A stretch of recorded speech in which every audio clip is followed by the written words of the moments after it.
நம்ம different types of egg கறி சாப்பிட்ருப்போம். அந்த வகையில் ரொம்ப ரொம்ப இனோவேட்டிவாக புதுசாக அட் த சேம் டைம் குழந்தைங்க பார்த்த உடனே அட்ராக்ட் ஆகி சாப்பிட்ற மாதிரி எக் கறி தான் இது.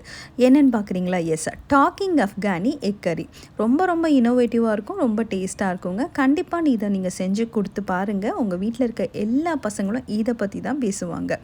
ஸோ வாங்க இதை எப்படி செய்கிறதுன்னு பார்ப்போம். ஸோ இதுக்கு நான் ஒரு பேன் வச்சுக்கிறேன். பேன் ஹீட் ஆனதுக்கப்புறமா ஒரு 2 ஸ்பூன் ஆயில் போட்டுக்கோங்க. நல்ல பெரிய ஆனியன் எடுத்து நீல வாகில் சாப் பண்ணிக்கோங்க. ஸோ இந்த மாதிரி நீளமாக சாப் பண்ணி போட்டுக்கோங்க. அண்ட் தாராளமாக நான் கேஷ்யூ போட்டிருக்கேன். ஸோ கேஷ்யூ வந்து நல்ல ஒரு டேஸ்ட்டு கொடுக்கும். அண்ட் காரத்துக்கு ஏற்ப வந்து நான் பச்சை மிளகா ஒரு 4லேருந்து 5 நம்பர் போட்டு 1 ஸ்பூன் வந்து சோம்பு போட்டிருக்கேன். சோம்பு வந்து ஒரு நல்ல அரோமா கொடுக்குங்க. ஸோ இதை நல்ல கண்ணாடி பதத்தில் ஆனியன் வந்ததுக்கப்புறம் வதக்கி இந்த மாதிரி ரெஸ்ட் பண்ணிக்கோங்க.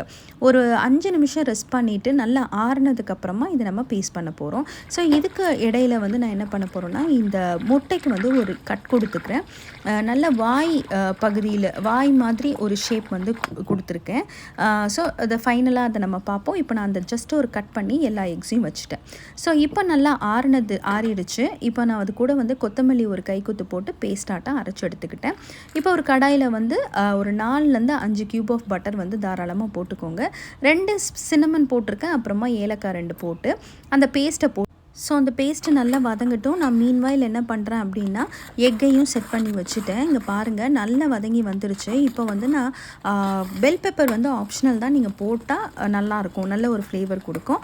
ஸோ அதோடு நான் different colour bell peppers and 2 spoon வந்து ஜிஞ்சர் கார்லிக் பேஸ்ட் போட்டிருக்கேன்.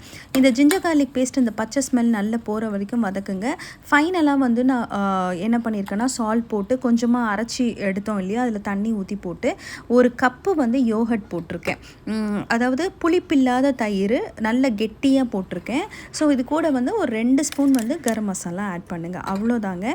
இப்போ இந்த எக்ஸை வந்து உள்ளே போட்டுக்கோங்க. இப்போ நான் 2 எக் மட்டும் தனியாக எடுத்து இந்த மாதிரி லவங்கம் இருக்கும் இல்லையா, அதுக்கு அதை ஐக்கு செட் பண்ணியிருக்கேன். அண்ட் வாய்க்கு வந்து பெல் பெப்பர் வச்சுருக்கேன். ரொம்ப சூப்பராக இருக்குங்க. வீடியோ பிடிச்சிருந்தா லைக் பண்ணுங்கங்க. மறக்காமல் கமெண்ட் பண்ணுங்கள். உங்கள் வீட்டில் இந்த மாதிரி குழந்தைங்களுக்கு இந்த மாதிரி செஞ்சு கொடுத்தா லைக் பண்ணுவாங்களான்றதை மறக்காமல் ஷேர் பண்ணுங்கள். வீடியோ பிடிச்சிருந்தா சப்ஸ்கிரைப் பண்ணுங்கள் மக்களே.